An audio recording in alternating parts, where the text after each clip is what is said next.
There's another restaurant, Joyride Pizza. So you can have pizza and your favorite drink, or you can bring your own food here. They won't mind, but as long as you don't litter. And then you sit in one of these benches over here. Ang sariwa ng hangin. But anyway, look at this one. Gorgeous. Yan ang ano ko dito, favorite ko dito. Cascading, no?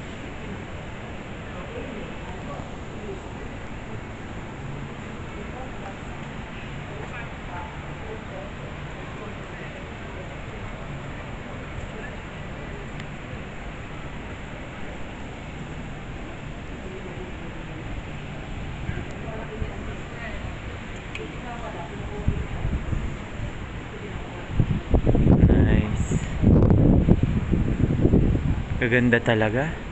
Nakakawala ng problema. Yan dyan ka uupo, oh.